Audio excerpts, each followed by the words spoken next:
Welcome back, horse girls and guys. Hope you all are staying warm this week.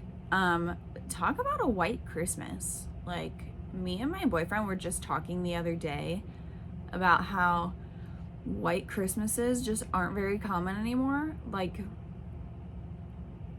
I don't know, they're just not, like, I don't expect it to be white on Christmas anymore. Like, I feel like when I was little, it was so much more common, but now, like, the last several years, it's like, a 30% chance it's gonna be snowing on Christmas, or we have snow on the ground at Christmas. But this year, Mother Nature's not holding back. So today's episode, I kind of wanted to just talk about snowstorms and just having horses out in the elements and stuff like that. Oh my gosh. Okay, we've made it 1 minute into the video and I've yawned already. So that's great. So yeah, not all of us are blessed to have like a nice enclosed or even heated barn. We don't have access to those things all the time. If you do have a heated barn or even just an enclosed barn that's not heated, I am jealous of you. I don't have anything like that, unfortunately, but most of the horses do have shelter, and luckily I live in like a forest / very large timber, so we are very protected from the wind and stuff like that. So I am thankful for that. But yeah, these are the days that I wish I still boarded my horses and we had access to a barn, because then I wouldn't be worried about my horses at all. But yeah, so those of us that are young and poor, or really just if you don't have a big building, like your horses are out in the elements, they're outside, and you can only do so much to help them. So yeah, we are in the midst of a snowstorm. I think like the majority of the Midwest is right now, so I'm sure this isn't a surprise to most of you, and I think it's like kind of moved across the whole United States. But if any of you guys are overseas, yeah, we're getting hit with a massive snowstorm right now. This is not the first snowstorm that we've ever encountered here, especially here in Iowa. We have, I want to say, moderate winters, maybe on the like moderate / bad side. The last year we got pretty lucky, and it was a pretty mild winter,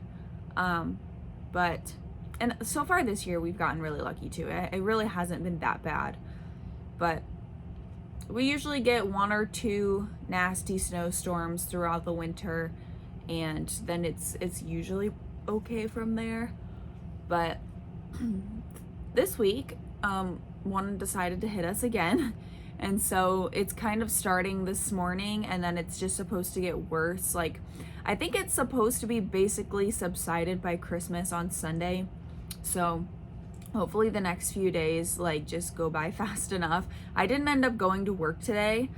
I actually started a new job, which I haven't talked to you guys about yet, but I didn't go to work today because it started snowing last night, and it's not like blizzardy out yet, it's just snowing. But like as the day goes on, the temperatures are supposed to drop, they're supposed to get colder and colder, and the wind is supposed to pick up. So we'll see what happens, but it is supposed to be getting worse. I have blanketed 3 of my horses, which I don't do. My horses pretty much go all winter without blankets. I'm just not a blanketer, and just don't ever really utilize them. But during conditions like this, I don't mind throwing a blanket on them just to help them conserve some calories that way. But anyways, I wanted to jump on here today and just kind of talk about like preparing your horses for a snowstorm, because I know a lot of you guys are buying horses, or you have your first horse this year, etc. Oh my God. I don't know why, you guys, like I have been up this morning, and it must just be from talking, but I've been up. I'm making a video today. I'm vlogging, you know, this whole snowstorm thing. And I've been talking like to my camera and stuff, and I haven't been yawning like this, but it's like every time I turn on the podcast thing, it's like yawn after yawn after yawn. So I'm so sorry, but it would take me forever to like go through the whole thing and edit out every single yawn. So I apologize, but you know what? I don't know what to do about it. So anyway, let's talk about my new job for a second. So I started a new job. So I am not working at the boarding facility that I was anymore. I've worked there almost a year, would have been a year in February, but I'm no longer working there, and it does kind of break my heart. But I ended up having to leave there just because it wasn't enough hours, and I don't like eating cardboard my whole life, so I did have to resign.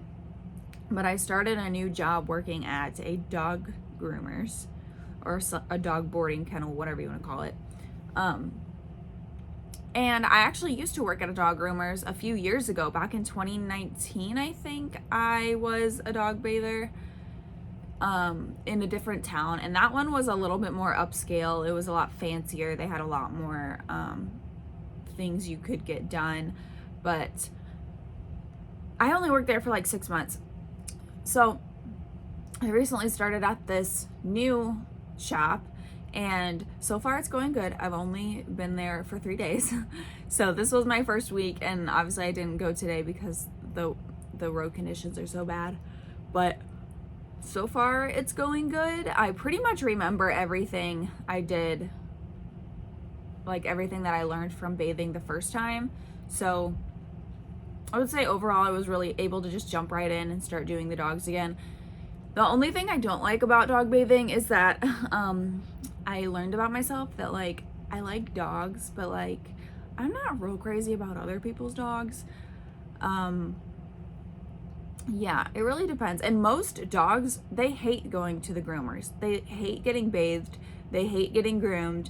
They know the minute they walk in that door where they're at, and they're like, yeah, fuck this place. So they're just assholes to everybody. And yeah, some dogs just honestly, they have horrible habits too. Like they're a lot like horses. Like they just learn these horrible habits. And obviously as like, you know, employees, we can't discipline people's dogs. Like, and you can't, you know, there's certain things you can do. People are a lot more protective over their dogs than they are their horses. And like, you know, one little thing and people just, they're so anal about their dogs. At the last bathers that the last groomers that I worked at when I was bathing, there had been a couple times that like somebody left the purple shampoo on too long, and it actually did turn the dog purple, or like, you know, just kind of stained them like lavender purple color, and the owners were mad. And I was just like, are you serious?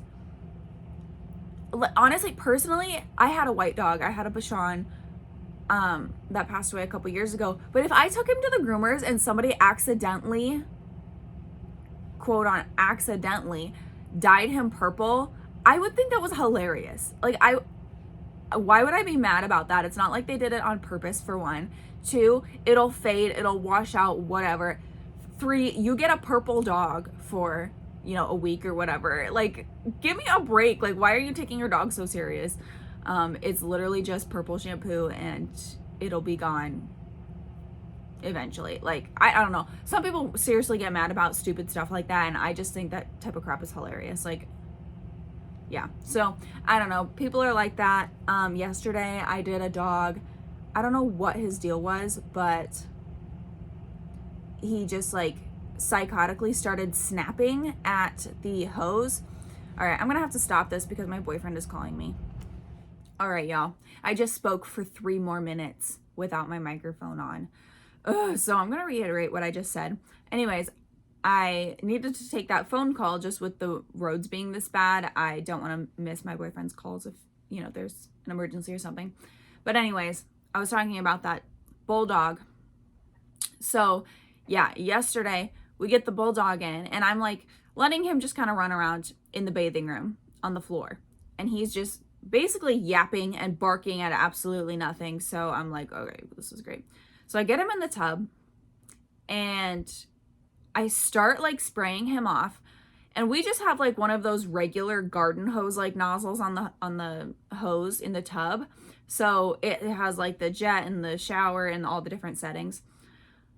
So I start like spraying him off. I spray off his body, and then all of a sudden he just starts snapping at the hose. Like he, you know, over and over again, he's snapping, he's trying to get the hose, he's trying to bite the shit out of it. And so I literally can't, like, I can't get him wet. Like, he's just choking himself. He's, you know, yanking himself around, trying to snap at this hose. So I go get the other girl. I think she's like second in charge maybe. And I'm like, yeah, this dog is nuts. She's like, what's he doing? I'm like, he's psychotically snapping at the hose nozzle, and I literally cannot bathe him because he won't chill the hell out. And so she comes in and she tries to bathe him, and same thing. He's snapping at it. He's biting it so bad. He actually bites her hand and she smacks him, and she's like, I'm sorry, I don't normally smack dogs, but that fucker just bit me and I'm not doing that. I'm like, yeah, I'm not doing it either, so better you than me. And she eventually, like, he has to get bathed. And so she's just like basically spraying him, just spraying. And he's like yanking himself around and whatever, being stupid. And she eventually gets him wet enough to do the shampoo.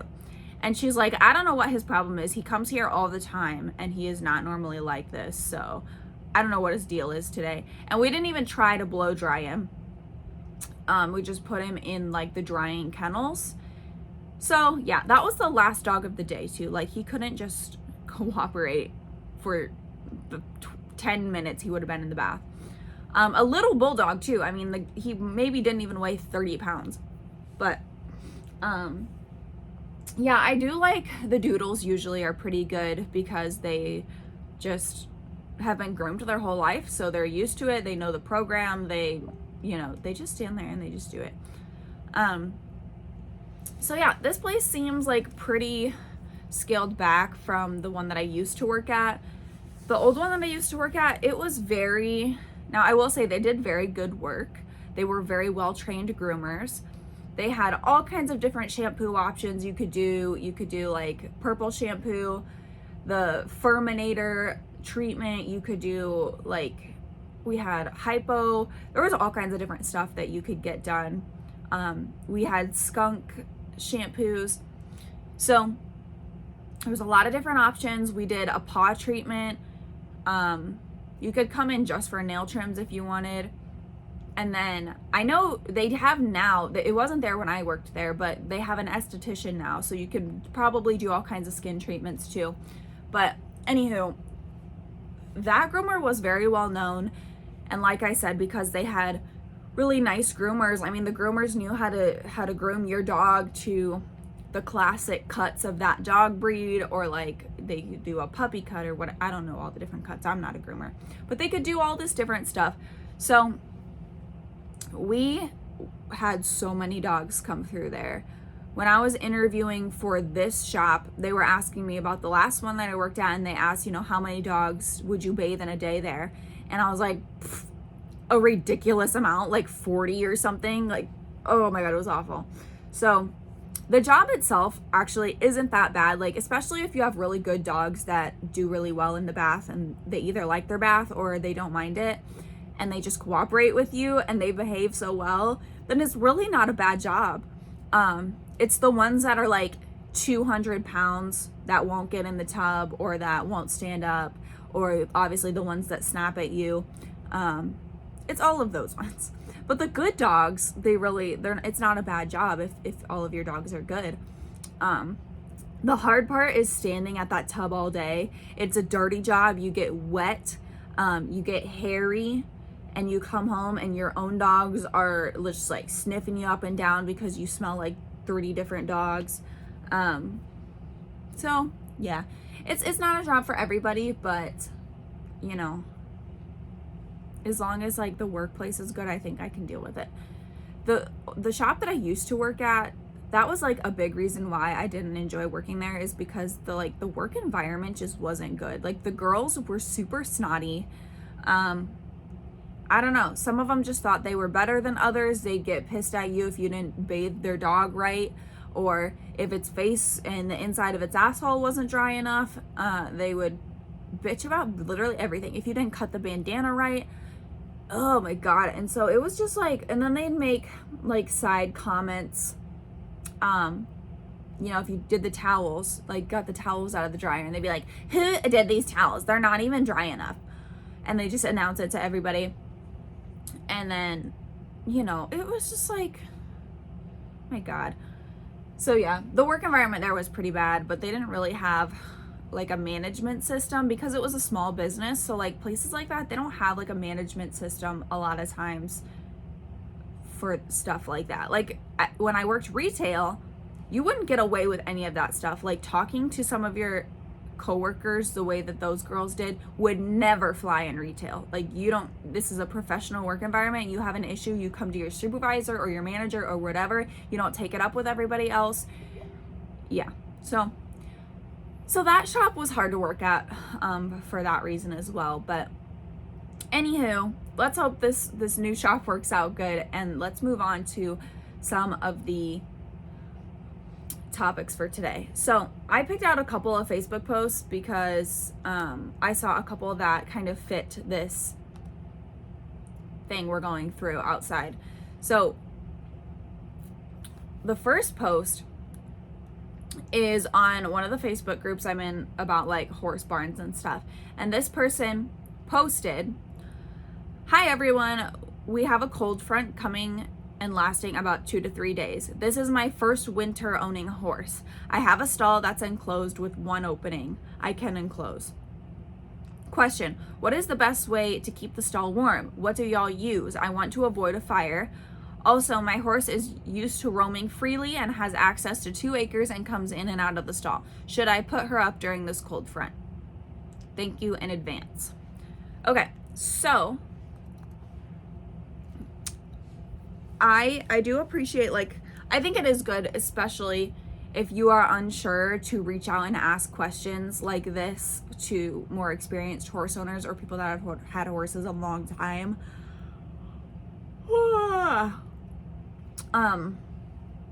If it's your first winter owning a horse. So based on the information she gave me here, she has a stall. She doesn't say if it's heated or not, but she says she wants to avoid a fire, so I'm assuming it's heated, or she's gonna try and heat it. And if it is heated, I don't know why you would want to leave a door open or not completely enclose it. So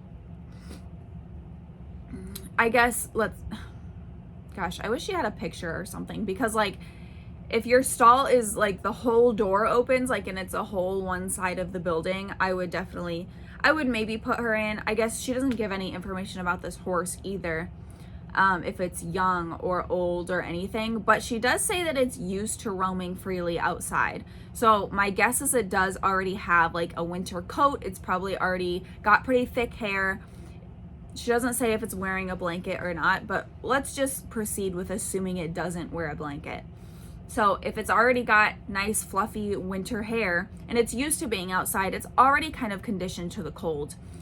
And personally, my horses, if they're already conditioned out in the cold and they've got healthy hair and they're healthy and fat and you know, don't have any issues, then I worry so much less about them.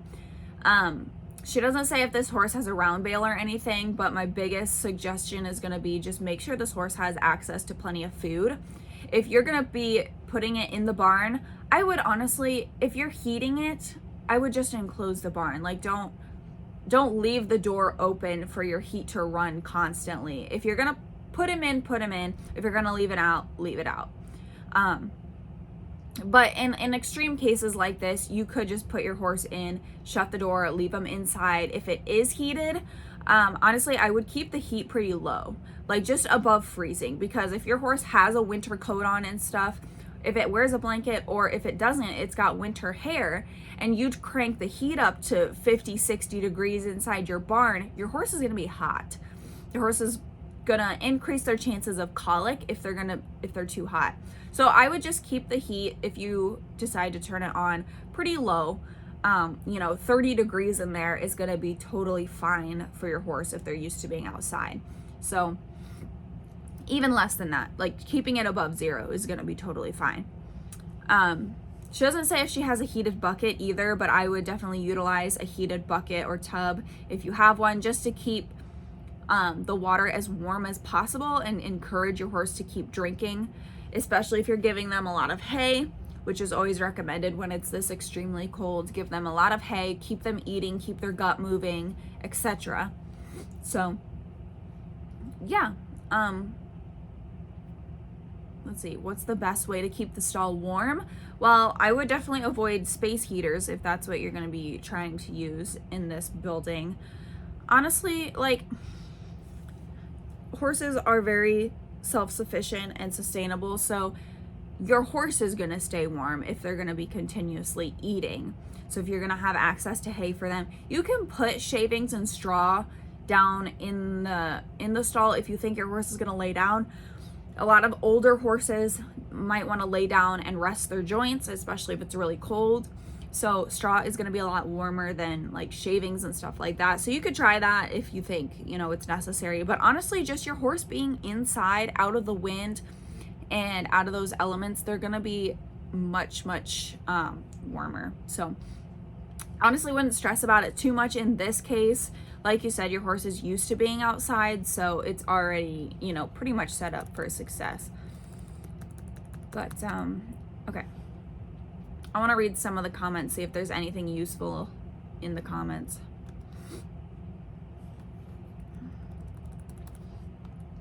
Depends on your horse. Consider breed, age, coat condition, general health, etc.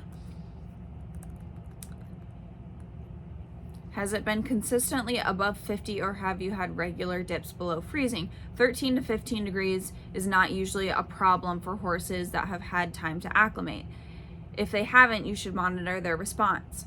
Start feeding a bit more the next few days leading up to the cold snap so you aren't suddenly drastically increasing their feed. Ideally, you want them to have free choice hay in cold weather like that, and if they are clipped or not used to below freezing, I would add a layer, but do not try and heat the stall. It's extremely important to make sure your horse drinks water. If you can't keep the water from freezing, offer warm water or break the ice frequently. My older mare, I offer her a bucket of warm molasses water, not appropriate for horses with metabolic issues, a couple times a day if it's sudden drop in temp. The main worry is that your horse eats too much dry hay and their water consumption drastically decreases, causing colic. That's really good information. Like I said, make sure the horse has plenty of access to water, and if it is a heated bucket or tub, keeping the water warm as possible will encourage your horse to drink more. If it's already cold out, your horse isn't going to be as inclined to drink ice cold water. So warm water if you can, but if not, it's not the end of the world. Your horse will drink if he needs to drink.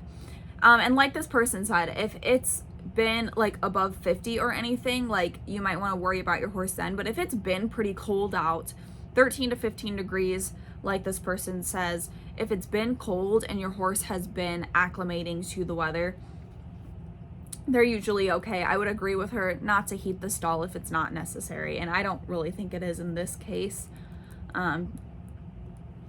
They can handle the cold and wet, just not at the same time. Bed down well, feed them extra. As long as the wind isn't blowing directly, you will be okay.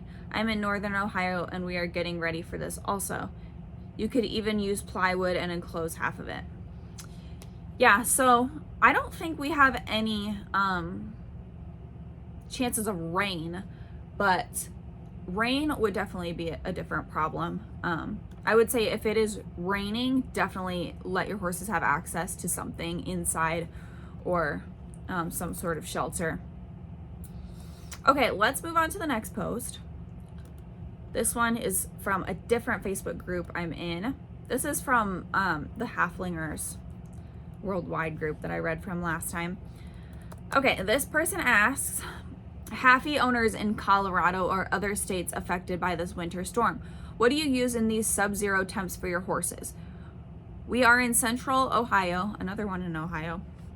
I'm preparing for this winter storm. The barn I board in has 7 horses. 3 of the horses are seniors, all in their mid to upper 20s. All the horses will be in the barn. The barn is not heated. We have blankets for all of them. Should we double blanket when temps plummet to 0 or below?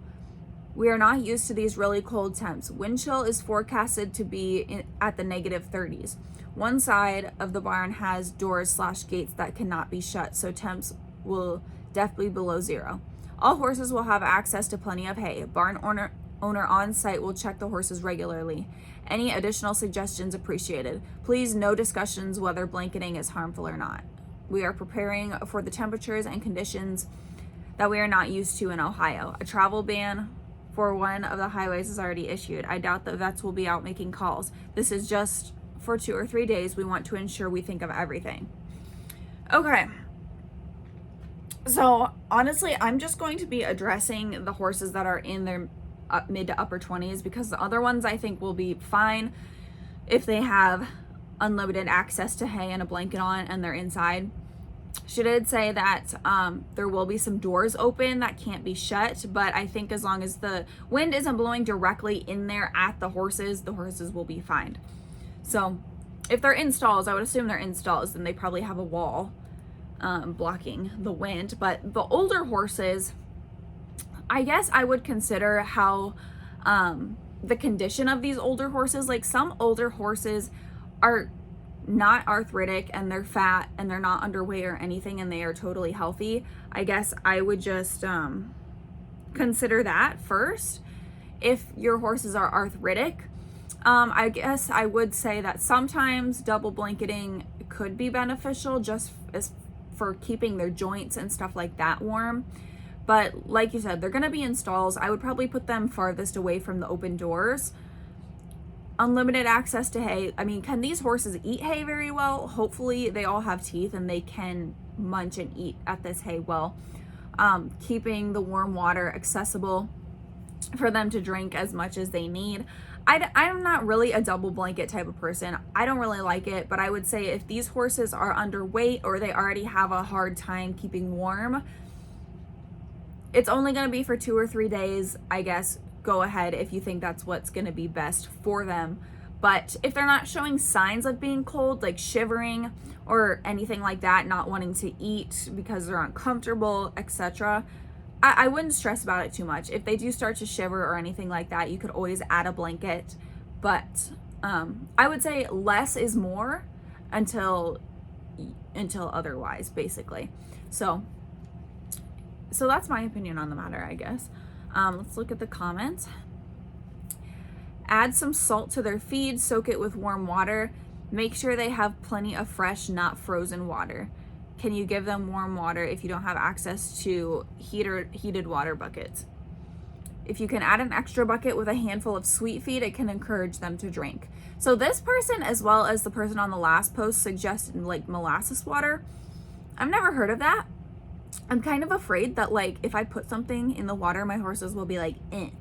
So I guess if you are confident or really think that that will encourage your horses to drink, go for it, try it. Let me know how it works because I have never done anything like that. Whenever horses are stalled longer than usual, they're not used to it, can increase chances of colic. I would still make sure they get outside to move around. I do everything I can to make sure horses don't stay stalled for more than 24 hours.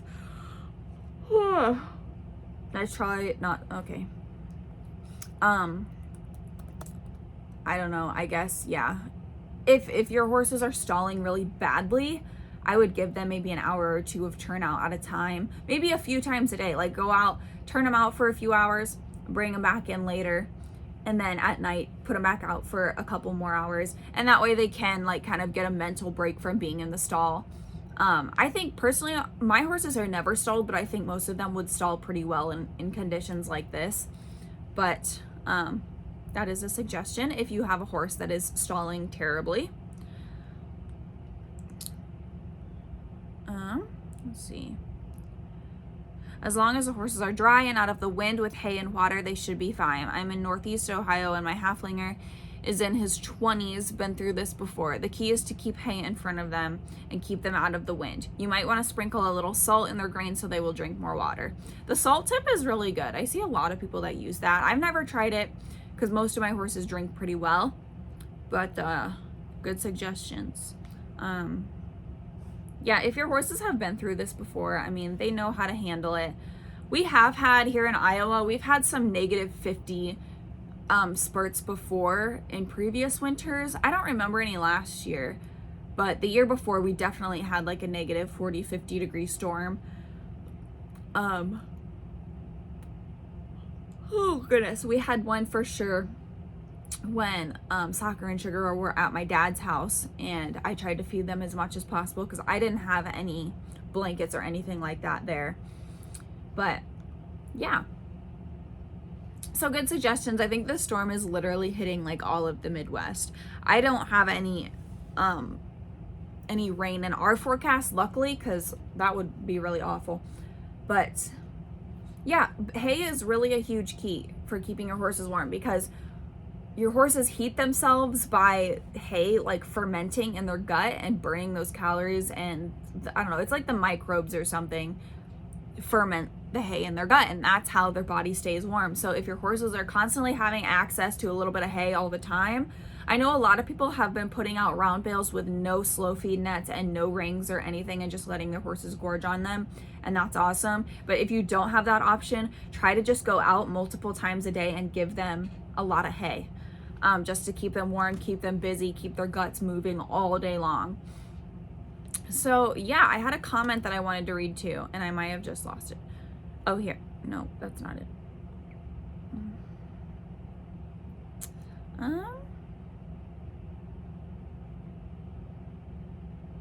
Okay, found it.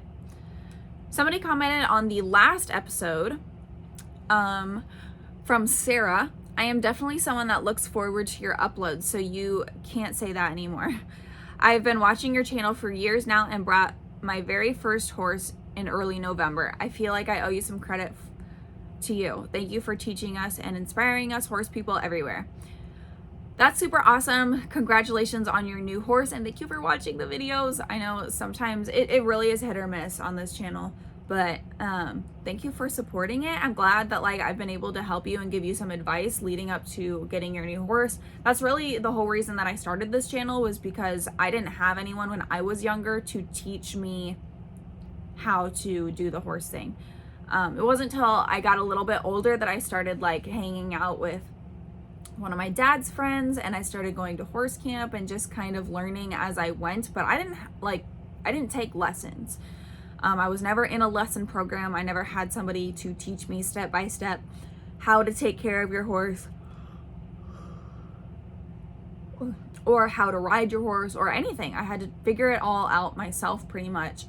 And I wanted to create this channel because I was always on YouTube trying to figure things out and look things up, and I wanted to be that for people as well. So I'm glad it's been useful for you. Thank you for watching, and I hope you keep watching. But anyway, I think that's pretty much all I have today. I need to go back outside here shortly and probably give Luna and Sugar some more hay. I went out at like 7 a.m. It's almost 9 now, so I'll probably go out here in a little while to give them a little bit more hay. I did bring in Riley and my rabbit from outside. Riley pretty much stays outside most of the time, unless the conditions are bad like this, or you know, if I'm not super heartless, like she is conditioned to the cold at this point, but like this, I'm like, no, I'm not gonna leave her out there. So she does come inside, and she is house trained, so I don't mind bringing her inside for a couple days or whatever. My rabbit, I brought him inside too because he stays out in one of the sheds. But anywho, I hope you guys enjoyed this video. Let me know like if you're getting this storm right now, or how you prepare your horses to get through it. Any tips or advice or things you have found that work really well, leave them down in the comments below for other people. We can all kind of, you know, help each other out a little bit. Get through this cold snap, and hopefully it's over soon. Hopefully it's not as bad as they say it is. Hopefully it will kind of break up or something like that. I don't know. Fingers crossed. Keep your horses warm. And Make sure to check out the description box below where you can find my other social medias, including my Buy Me a Coffee, where you can donate to support this channel and the podcast.